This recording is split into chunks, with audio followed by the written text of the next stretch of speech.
Hello students. मैं Ravindra Gehlot wins classes के इस न्यू ऑनलाइन प्लेटफॉर्म पर आपका बहुत बहुत स्वागत करता हूं। और आप सब हमसे जुड़े हुए हैं इस की बैच में। और की बैच में आपको आज एक नयापन देखने को मिल रहा होगा। और एक नयापन आपकी एग्जाम की बेहतर तैयारी के लिए किया गया है। और ये नयापन क्या है बेटा कि हम आपके लिए ले आए हैं अब डिजिटल बोर्ड। अब आपकी जो पढ़ाई होगी वो डिजिटल बोर्ड के माध्यम से होगी, जो कि और भी बेहतरीन होने वाली है। ये आप बहुत अच्छे से समझते हैं। तो आपको और अच्छे से मेहनत करना है और हमसे जुड़े रहना है। मैं आपको लगातार केमिस्ट्री के और भी वीडियो लाऊंगा। जैसे कि आज हम और एक और वीडियो लेकर आए हैं बेटा केमिस्ट्री के लिए। हमने लास्ट लेक्चर में केमिस्ट्री में हमने यूनिट 4 यानी D and F block elements की बात करी थी बेटा। D and F block elements में अपन ने पढ़ा था कि डी ब्लॉक की जो फर्स्ट सीरीज होती है जिसको हम बोलते हैं 3D सीरीज, 3D श्रेणी बोलते हैं, उन एलिमेंट्स की अपन ने बात करी थी, उनका एटॉमिक नंबर, उनका इलेक्ट्रॉनिक कॉन्फ़िगरेशन, उसकी बात करी थी हमने। जहां पर आपके स्कैंडियम से लेके जिंक तक के एलिमेंट प्रेजेंट थे, उनका अपन ने एटॉमिक नंबर देखा, सिंबल देखा, उनका नेम देखा। साथ ही साथ एक मोस्ट टाइम की जो चीज होती है उसमें होता है इलेक्ट्रॉनिक कॉन्फ़िगरेशन, इलेक्ट्रॉनिक विन्यास, वो हम पढ़ चुके हैं। अब अगला ही हमारा जो लेक्चर है बेटा अभी ये डी ब्लॉक के से वाला है। ये डी और एफ ब्लॉक एलिमेंट्स में हम अगला जो पार्ट पढ़ने वाले हैं वो पढ़ने वाले हैं डी ब्लॉक जो होते हैं उसकी डी ब्लॉक के जनरल कैरेक्टर्स पढ़ने वाले हैं, जो कि आपका बहुत ही इंपॉर्टेंट क्वेश्चन बनने वाला है। साथ ही साथ यहाँ पर हम जो भी प्रॉपर्टी पढ़ने वाले हैं ये प्रॉपर्टी में से दो दो नंबर के क्वेश्चन अलग से बन जाते हैं, तो वो भी आपके यहाँ से क्लियर हो जाएंगे अगर हम डी ब्लॉक की प्रॉपर्टी अच्छे से पढ़ लेते हैं तो। क्योंकि जनरली 3 नंबर का एक क्वेश्चन और 2 नंबर का एक क्वेश्चन आता है इससे, तो जो 3 नंबर का क्वेश्चन होता है इस पार्ट से आएगा, साथ ही साथ इसी से 2 नंबर का एक क्वेश्चन भी आएगा बेटा। तो हमने लिखा बेटा general property of D block elements. उससे पहले हम थोड़ा सा जान लेते हैं डी ब्लॉक एलिमेंट्स के बारे में, वैसे मैंने बता दिया था, फिर जान लेते हैं। डी ब्लॉक के एलिमेंट्स को हम बोलते हैं बेटा ट्रांजिशन एलिमेंट्स। मैंने यहाँ पे लिखा है ट्रांजिशन एलिमेंट्स। डी ब्लॉक के एलिमेंट जो होते हैं जनरली क्या कहलाते हैं बेटा, ट्रांजिशन एलिमेंट्स कहलाते हैं। इनको संक्रमण तत्व कहा जाता है, तो याद रखना यहाँ से एक ऑब्जेक्टिव बनता है। डी ब्लॉक के एलिमेंट्स को क्या बोलते हैं, ट्रांजिशन एलिमेंट्स, संक्रमण तत्व कहते हैं। और ये अगर आप पीरियड देखोगे बेटा, पीरियड अगर आप देखोगे तो पीरियोडिक टेबल में 4th से 7th पीरियड तक के जो एलिमेंट्स है, 4th से 7th पीरियड यानी कि 4 सीरीज होती है, वो 4 series 4th 5th 6th 7th, ये चारों सीरीज के एलिमेंट्स, चारों श्रेणी के तत्व डी ब्लॉक के अंदर कंसिडर होते हैं, तो ये ब्लॉक के अंदर माने जाते हैं। साथ ही साथ अगर हम ग्रुप की बात करें तो बेटा पीरियोडिक टेबल जो होती है आवर्त सारणी में कौन से ग्रुप के एलिमेंट्स या कौन से ग्रुप से कौन से ग्रुप तक के एलिमेंट्स डी ब्लॉक के एलिमेंट्स होते हैं, तो ग्रुप 3 से लेके ग्रुप 12 तक के जो एलिमेंट्स होते हैं, जनरली इसमें 10 ग्रुप्स आते हैं, ये एलिमेंट्स आपके मेनली डी ब्लॉक के एलिमेंट्स कहलाते हैं, तो आपको याद रखना है उसमें बेटा। अब हम बात करते हैं प्रॉपर्टी की। तो सबसे पहले मैंने बात करा, हमने लिखा है बेटा general property of D block elements. D block तत्वों के सामान्य गुण हम डिस्कस करने वाले हैं। सबसे पहले जो हम प्रॉपर्टी पढ़ने वाले हैं बेटा डी ब्लॉक के एलिमेंट्स में वो है फिजिकल स्टेट, कि आखिरकार आप जो बोलते हो बेटा कि डी ब्लॉक के एलिमेंट्स जो है उनकी भौतिक अवस्था कैसी होती है, उनकी फिजिकल स्टेट कैसी होती है। तो मैं आपकी जानकारी के लिए बता दूं, डी ब्लॉक के एलिमेंट्स जो होते हैं जनरली बेटा मेटल्स होते हैं। डी ब्लॉक के तत्व आपके धातु होते हैं। और आप जानते हो कि मेटल्स जो होती है वो कैसी होती है, जनरली सॉलिड फॉर्म में होती है। धातुएं जो होती है वो ठोस रूप में पाई जाती है, ये बात आप जानते हो। और ये याद रखना है कि मेटल है तो मेटल होने के साथ साथ आप बोलोगे सॉलिड है, बट इसमें एक एक्सेप्शन भी याद रखना है बेटा। एक्सेप्शन यानी अपवाद भी आपको याद रखना है। तो आप बोलोगे सर क्या एक्सेप्शन है, क्या अपवाद है, तो आप बोलोगे बेटा इस डी ब्लॉक एलिमेंट्स में एक आपका आता है Hg, जिसको आप बोलते हो मरकरी। Hg सिंबल होता है मर्क्यूरी का, Hg सिंबल होता है मर्क्यूरी का। तो आपको ध्यान रखना है बेटा, जिसको हिंदी में मरकरी बोलते हैं, तो Hg सिंबल होता है मर्क्यूरी का। ये एक ऐसी मेटल है जो जनरली रूम टेम्परेचर पे या सामान्य तापमान पे या कमरे के तापमान पर आपको लिक्विड फॉर्म में दिखेगी। तो याद रखना यहाँ से भी ऑब्जेक्टिव क्वेश्चन बन सकता है कि डी ब्लॉक के एलिमेंट जनरली मेटल्स होते हैं, बट वो मेटल होने के बाद सॉलिड तो है, बट एक एक्सेप्शन भी है मर्क्यूरी, क्योंकि मर्क्यूरी रूम टेम्परेचर पर या सामान्य तापमान पर इस अवस्था में पाई जाती है। तो आपको बोलना है लिक्विड फॉर्म में मिलता है, द्रव अवस्था में ये वाली मेटल पाई जाती है। आपने सुना होगा जिसको हम सामान्य भाषा में पारा बोलते हैं, आपने सुना होगा। पहली प्रॉपर्टी है फिजिकल स्टेट है। दूसरी प्रॉपर्टी की अगर मैं बात करूं बेटा, तो डी ब्लॉक में दूसरी प्रॉपर्टी जो होती है बेटा वो है ऑक्सीडेशन स्टेट। तो आपको ध्यान रखना है, डी ब्लॉक के एलिमेंट्स की खासियत है कि ये वेरिएबल ऑक्सीडेशन स्टेट शो करते हैं, परिवर्तित ऑक्सीकरण संख्या प्रदर्शित करते हैं। जनरली आप एस ब्लॉक के एलिमेंट्स को देखोगे, पी ब्लॉक के एलिमेंट्स देखोगे तो उसमें फिक्स होता है। जैसे आप सोडियम की बात करते हो तो सोडियम की ऑक्सीडेशन स्टेट +1 होती है, पोटेशियम की +1 होती है। तो आप जब इन एलिमेंट्स की बात करते हो, दूसरे ग्रुप के एलिमेंट्स की बात करते हो, तो उनकी ऑक्सीकरण संख्या निश्चित है, +1 है, -1, +2, -2 है। बट डी ब्लॉक के एलिमेंट्स है बेटा, जो डी ब्लॉक के एलिमेंट्स है, डी ब्लॉक के तत्व है, उनकी खासियत क्या है? ये जो आपके बेटा डी ब्लॉक के एलिमेंट्स, इनकी खासियत क्या है? तो आप बोलोगे सर इनकी खासियत है वेरिएबल ऑक्सीडेशन स्टेट प्रेजेंट होती है, परिवर्तित ऑक्सीकरण संख्या प्रदर्शित करते हैं, ये इनका लक्षण है। क्यों करते हैं? क्योंकि इनमें अयुग्मित इलेक्ट्रॉन की संख्या ज्यादा होती है, अयुग्मित इलेक्ट्रॉन पाए जाते हैं, डी में अयुग्मित इलेक्ट्रॉन होते हैं। डी में अयुग्मित इलेक्ट्रॉन होने के कारण, डी सबशेल में, डी ऑर्बिटल्स में अयुग्मित इलेक्ट्रॉन होने के कारण ये परिवर्तित ऑक्सीकरण संख्या प्रदर्शित करते हैं। डी सबशेल या डी सबशेल के जो ऑर्बिटल्स होते हैं उनमें जनरली अनपेयर्ड इलेक्ट्रॉन प्रेजेंट है, तो वो अनपेयर्ड इलेक्ट्रॉन ये डोनेट कर सकते हैं, यानी ये जनरली वेरिएबल ऑक्सीडेशन स्टेट से करेंगे। 2 डोनेट करेंगे तो +2 हो जाएगी, 3 डोनेट करेंगे तो +3 हो जाएगी। अगर मैं बात करूं बेटा, अगर मैं बात करूं कि डी ब्लॉक एलिमेंट्स में अगर मैं 3D सीरीज की बात करूं, तो 3D सीरीज की अगर मेनली बात करूं तो इस 3D सीरीज में +2 से लेके +7 तक, यानी डी ब्लॉक के एलिमेंट्स +2 से लेके +7 तक ऑक्सीडेशन स्टेट शो करते हैं। 2 इलेक्ट्रॉन डोनेट कर रहा है अगर कोई एलिमेंट, तो उसकी ऑक्सीडेशन स्टेट हो जाएगी +2। अगर 3 इलेक्ट्रॉन डोनेट कर रहा है तो उसकी हो जाएगी +3, यानी वो 2 इलेक्ट्रॉन से लेके 7 इलेक्ट्रॉन तक का त्याग कर सकते हैं। तो 2 से लेके +2 से लेके +7 तक की ऑक्सीकरण संख्याएं दर्शाते हैं।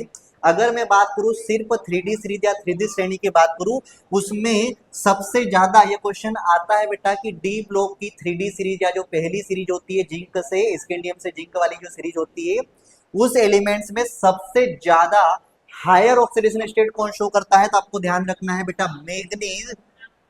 मैग्नीज जो होता है बेटा, मैग्नीज जो होता है जिसका एटॉमिक नंबर होता है 25, जिसका सिंबल लिखा है Mn, ये मैग्नीज एलिमेंट जो होता है ये हाईएस्ट ऑक्सीडेशन स्टेट शो करता है 3D सीरीज में। इसके अलावा ऑस्मियम वगैरह भी होते हैं जो हाईएस्ट ऑक्सीडेशन स्टेट शो करते हैं, +8 तक शो करते हैं। ये कितनी करता है सर? तो 3D सीरीज में मैग्नीज होता है, कितनी ऑक्सीडेशन स्टेट शो करता है? तो आप बोलोगे सर ये +7 ऑक्सीडेशन स्टेट करता है, मतलब +7 का मतलब ये 7 इलेक्ट्रॉन दे सकता है, 7 इलेक्ट्रॉन का त्याग कर सकता है, इसलिए ऑक्सीडेशन स्टेट इसकी +7 तक हो सकती है। ये भी अगर पूछा जाता है 3D सीरीज में हाईएस्ट ऑक्सीडेशन स्टेट शोन कौन करता है, तो आप बोलोगे सर मैग्नीज। कितनी करता है सर? तो +7। कौन से कंपाउंड में करता है, कौन से यौगिक में करता है? तो आपको याद रखना है बेटा, KMnO4 आपको दिख रहा होगा, इस KMnO4 में यहाँ पर ये +7 ऑक्सीडेशन स्टेट शो कर रहा है, इस +7 ऑक्सीडेशन स्टेट शो कर रहा है ये मैग्नीज। KMnO4 जो होता है उसका नाम होता है पोटेशियम पर मैग्नेट, जो कि मैग्नीज का एक कंपाउंड है, मैग्नीज का एक यौगिक है। तो ये तीनों ऑब्जेक्टिव बन सकते हैं। वो हाईएस्ट ऑक्सीडेशन कौन करता है शो? उच्च ऑक्सीकरण संख्या कौन प्रदर्शित करता है? मैग्नीज। कितनी करता है? +7। किस में करता है? KMnO4 में करता है। ये बात आपको ध्यान रखनी है, ये बात आपको ध्यान रखनी है बेटा। अगली अगर मैं बात करूं तो हम बोलते हैं सर डी ब्लॉक के एलिमेंट्स जो होते हैं वो कलर्ड आयन का फॉर्मेशन करते हैं। डी ब्लॉक के एलिमेंट्स अपने जो है एक्वस सॉल्यूशन में, अपने जली विलियन में कलर्ड आयन का फॉर्मेशन करते हैं, रंगीन आयन का निर्माण करते हैं। तो क्यों करते हैं? तो आपको याद रखना, ड्यू टू डी ट्रांजिशन। आप बोलोगे sir d transition, due to d transition, due to d transition. D transition देखो, डी ब्लॉक के एलिमेंट्स होते हैं उनमें, उनके आयंस में हम बोलेंगे डी ब्लॉक के एलिमेंट्स अपने एक्वस स्टेट में उनके आयंस जो होते हैं कलर शो करते हैं। डी ब्लॉक के तत्व अपने जली आयन में या जली विलियन में या अपने आयनों में, जली विलियन में आयनों में विभक्त हो जाएंगे तो हम बोलेंगे सर कि जली विलियन में जब ये आयन में होते हैं तो इस फॉर्म में अपने क्या करते हैं, या इनके आयन जली विलियन में रंग का प्रदर्शन करते हैं। क्यों करते हैं सर? तो पहले याद रखना है कि इनके अंदर अनपेयर्ड इलेक्ट्रॉन होते हैं, ठीक है। डी ब्लॉक के एलिमेंट्स के जो आयन है बेटा, डी ब्लॉक के एलिमेंट्स जो होते हैं इनमें अनपेयर्ड इलेक्ट्रॉन होंगे। अनपेयर्ड इलेक्ट्रॉन होने से इनके अंदर एक डी ट्रांजिशन करके, डी ट्रांजिशन करके एक प्रोसेस होगी, उस डी ट्रांजिशन के कारण ही कलर शो करते हैं। तो अगर आपसे पूछ ले कि डी आपसे पूछ ले कि डी ब्लॉक के एलिमेंट्स कलर शो करते हैं, डी ब्लॉक के कलर, डी ब्लॉक के एलिमेंट्स के जो आयंस होते हैं वो जनरली कलर शो करते हैं वाई, तो आप बोलोगे डीडी ट्रांजिशन। डीडी ट्रांजिशन किस पे डिपेंड है, क्यों होता है, तो आप बोलोगे सर अयुग्मित इलेक्ट्रॉन के कारण, या फिर बोलोगे अनपेड इलेक्ट्रॉन के कारण। अनपेड इलेक्ट्रॉन है तो क्या होगा बेटा, अनपेड इलेक्ट्रॉन है तो डीडी ट्रांजिशन होगा। डीडी ट्रांजिशन होगा तो ये क्या करेंगे बेटा, कलर शो करेंगे, रंग का प्रदर्शन करेंगे। ठीक है, तो आपको ध्यान रखना है, यहाँ से कॉन्सेप्ट भी बनता है, आपको इलेक्ट्रॉनिक कॉन्फ़िगरेशन लिखना आना चाहिए। इलेक्ट्रॉनिक कॉन्फ़िगरेशन के बाद अगर आयन का पूछा है तो प्लस आयन है तो उस पर जितने इलेक्ट्रॉन, जितने प्लस है उतने इलेक्ट्रॉन कम करें, फिर देखिए कि अगर आपके डी ब्लॉक के एलिमेंट्स में आयन है कि नहीं है। फ्री आयन अगर सॉरी फ्री इलेक्ट्रॉन होंगे, अनपेड इलेक्ट्रॉन होंगे तो वो कलर शो करेंगे, अनपेड इलेक्ट्रॉन नहीं होंगे तो वो कलर शो नहीं करेंगे, ध्यान रखना।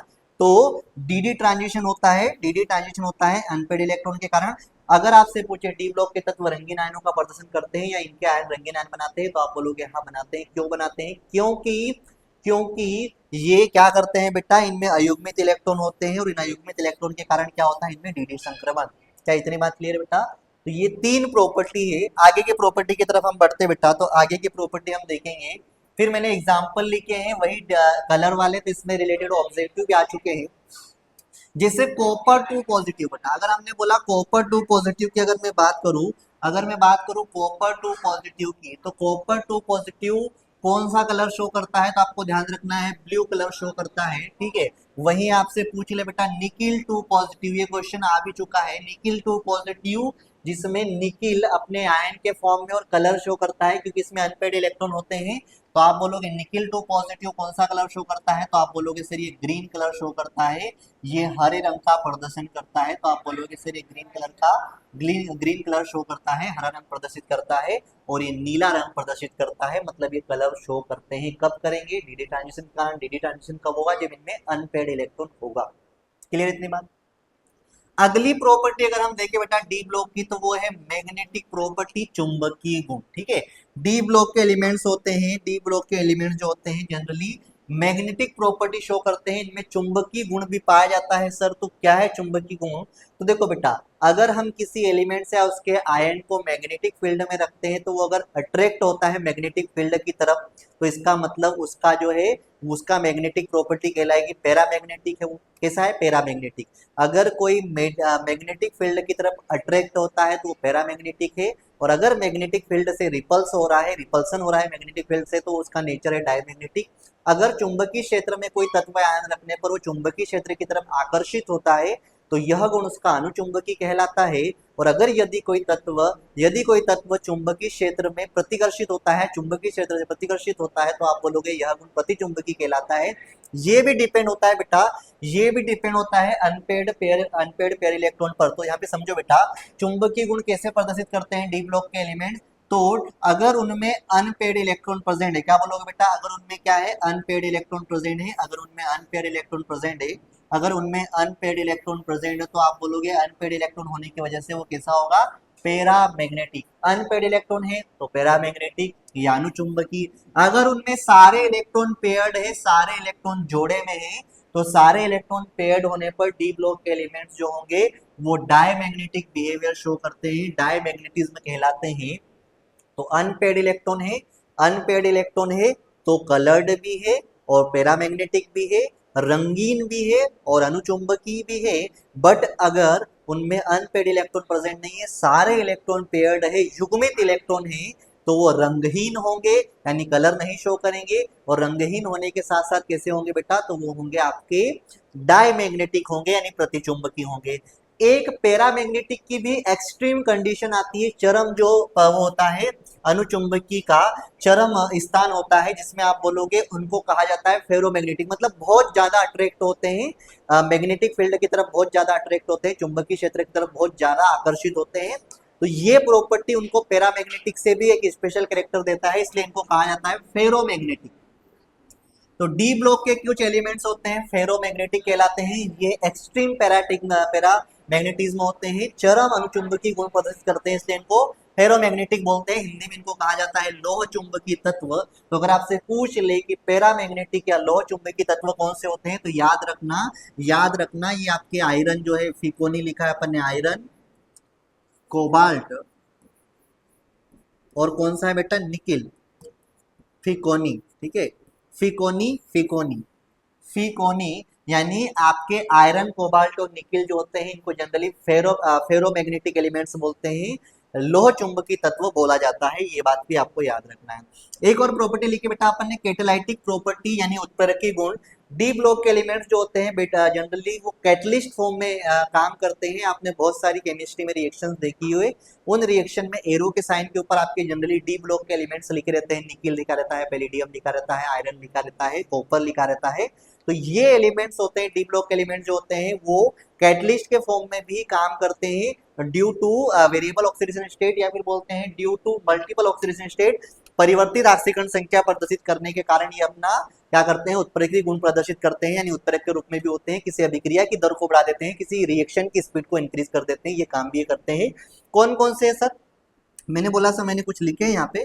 तो निकिल जो होता है उसका यूज किया जाता है हाइड्रोजनेशन ऑफ ऑयल, ऑयल के हाइड्रोजनेशन में, ऑयल के हाइड्रोजनेशन में या तेलों के हाइड्रोजन में या हाइड्रोजनीकरण में किसका उपयोग किया जाता है? तो याद रखना निकिल मेटल का यूज किया जाता है, या निकिल मेटल जो होती है वो जनरली आपके उत्प्रेरक के रूप में कार्य करती है। वहीं आयरन जो होता है इसको हम फिनली डिवाइडेड आयरन बोलते हैं, सूक्ष्म विभाजित आयरन जो होता है उसका उपयोग किया जाता है हेबर प्रोसेस में, हेबर प्रोसेस में हम क्या बोलते हैं, हेबर प्रक्रम में किया जाता है। तो ये जनरली यहाँ से ऑब्जेक्टिव भी बनते हैं।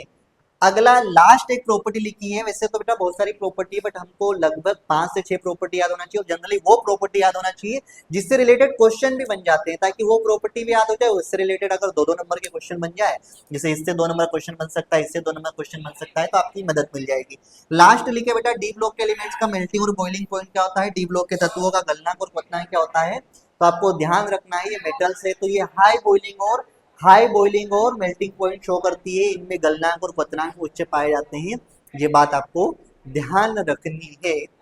ठीक है, तो जनरली ये मैं जो मैंने जो आपको बताया बेटा, ये आपके डी ब्लॉक के एलिमेंट्स की क्या है, डी ब्लॉक के एलिमेंट्स की प्रॉपर्टी है, physical state, oxidation state, formation of coloured ion, और कौन सी पढ़ी बेटा आपने, मैग्नेटिक प्रॉपर्टी, कैटालिटिक प्रॉपर्टी, और आपकी पढ़ी मेल्टिंग और बॉइलिंग पॉइंट। ठीक है, ये जो आपके लगभग 6 जो प्रॉपर्टी है बहुत ही इंपॉर्टेंट प्रॉपर्टी है, जो आपको एक 3 नंबर के क्वेश्चन को कंप्लीट करती है। साथ ही साथ मैंने बताया है कि इनसे रिलेटेड 2-2 नंबर के क्वेश्चन अलग से आते हैं, जैसे इससे आ सकता है, इससे आ सकता है, 2-2 नंबर के क्वेश्चन इससे आते हैं, जनरली इनसे 2-2 नंबर के क्वेश्चन भी आते हैं, और इनसे रिलेटेड ऑब्जेक्टिव भी पूछे जाते हैं। कहाँ से पूछे जाएंगे तो मैंने बता दिया है। ठीक है, हर एक इस प्रोसेस से ऑब्जेक्टिव पूछे जा सके। तो ये डी ब्लॉक की बेटा प्रॉपर्टी हुई जो हमने आज डिस्कस करी।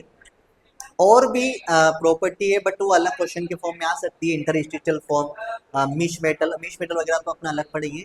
अगले जो हम पार्ट पढ़ेंगे, अगले लेक्चर में हम पढ़ेंगे डी ब्लॉक के अंदर डिफरेंस पढ़ेंगे, डी और ए ब्लॉक में डिफरेंस, और एक आता है लेंथेनाइड एक्टिनाइड डिफरेंस। इस चैप्टर के सबसे इंपॉर्टेंट डिफरेंस होने वाले हैं वो भी, क्योंकि वो भी 3 नंबर में जनरली पूछे जाते हैं, और लेंथेनाइड एक्टिनाइड तो जनरली हर साल रिपीट होता है। आप अगर पिछले प्रीवियस ईयर के पेपर देखोगे तो आपको लेंथेनाइड एक्टिनाइड आपको बहुत रिपीट दिखेगा क्वेश्चन, तो बहुत ही इंपॉर्टेंट होता है। इस चैप्टर में कुछ ही सिलेक्टेड क्वेश्चन है जो बड़े बड़े रूप में या 3-3 नंबर के हिसाब से आ सकते हैं, बाकी तो आपके छोटे छोटे क्वेश्चन जो होंगे वो इन्हीं कॉन्सेप्ट के अंदर आ जाएंगे जो 2 नंबर के आएंगे। तो मुझे उम्मीद है कि बाकी लेक्चर की तरह ये लेक्चर तो और भी ज़्यादा बढ़िया रहा होगा, क्योंकि हमारे पास आज जो डिजिटल बोर्ड है उसने हमारी क्वालिटी को, या फिर कहेंगे कि हमारे पढ़ने की क्वालिटी को बहुत ज़्यादा इम्प्रूव कर दिया है, ये तो आप जानते हो। ठीक है, तो ये जो सारे प्रयास विंग्स की तरफ से किए जा रहे हैं बेटा, ये आपकी पढ़ाई को बहुत ज़्यादा, या पढ़ाई बेहतरीन हो इसके लिए किए जा रहे हैं। आपका थोड़ा सा सपोर्ट मिला तो विंग्स क्लासेस की तरफ से हमने जो है डिजिटल बोर्ड का इंतजाम कर दिया, और इस पे ही हम आगे पढ़ने वाले हैं, लगातार पढ़ने वाले हैं, और मुझे उम्मीद भी है आप जुड़े रहोगे। ठीक है, तो आपके लिए ये प्रयास किए जा रहे हैं, तो ये प्रयास कब सफल होंगे, जब आप ये जो हम पढ़ा रहे हैं सारे लेक्चर, ये सारे लेक्चर में जो हम पढ़ा रहे हैं इनको आप अच्छे से पढ़ो, और आप एग्जाम में अच्छे से अच्छे नंबर से पास करो, एग्जाम में बेहतरीन परफॉर्मेंस आपकी हो, तो ये हमारे जो प्रयास है सफल होंगे बेटा। साथ ही साथ मैं वैसे तो बोलता हूँ और आप जानते भी हो, ठीक है, कि हम चैनल को सब्सक्राइब करें, ज़्यादा से ज़्यादा शेयर करें। वो इसलिए बोलते हैं हम क्योंकि देखो, अगर आप चैनल को सब्सक्राइब करते हो, बेल आइकन को प्रेस करते हो, जिससे आपको विंग्स क्लास का कोई भी अगर हम वीडियो आता है तो आपको पहले नोटिफिकेशन मिल जाएगा, तो जिससे आप उसी टाइम पे वीडियो को देख सकते हो। लाइक करोगे, कमेंट करोगे वीडियो पर, तो हमको पता चलेगा कि आपको हमारा ये जो प्रयास है ये पसंद आ रहा है, आपको हमारी मेहनत जो है पसंद आ रही है, आपका कुछ फायदा हो रहा है इससे। ठीक है, और शेयर करने का मतलब ये है कि बेटा बहुत सारे स्टूडेंट ऐसे होते हैं जिनको ये नहीं पता होता है कि एमपी बोर्ड लेवल पे भी कोई ऐसी इंस्टीट्यूट है जो ऑनलाइन हमको सारे सारे 8th 10th 12th की जो है सारे सब्जेक्ट के एक मोस्ट एमपी क्वेश्चन की सीरीज चला रही है, जो कि बेहतरीन जो प्रीवियस ईयर में आ चुके हैं, आएंगे भी। तो बहुत सारे स्टूडेंट की इसकी जानकारी नहीं होती है, उनको लगता है कि ऑफलाइन ही होता है, ऑनलाइन कुछ होता नहीं एमपी बोर्ड के लिए। तो इसलिए अगर आप उन तक ये वीडियो पहुंचा दोगे तो ये आपके बहुत ही मतलब मेहरबानी होगी, और आपका तो फायदा है, साथ ही साथ अपने दोस्तों का भी फायदा होगा, ठीक है। तो इसलिए आप इसको ज़्यादा ज़्यादा शेयर करिए और सारे बच्चों को पढ़ाइए। आने वाले टाइम में हम लाइव क्लासेस भी लेंगे बायोकेमिस्ट्री की, ठीक है। तब तक के लिए बेटा आपको ये टॉपिक क्लियर करना है। अगले लेक्चर में हम मिलते हैं डी ब्लॉक एफ ब्लॉक में डिफरेंस के साथ, और लेंथ नाइट एक्टिनाइट में डिफरेंस के साथ केमिस्ट्री का वो पार्ट हम पढ़ने वाले हैं, ठीक है। और उम्मीद है कि ये वीडियो आपको अच्छा लगा होगा, और इसी तरह के और भी वीडियो देखने से हम के लिए जुड़े रहिए। Thank you very much.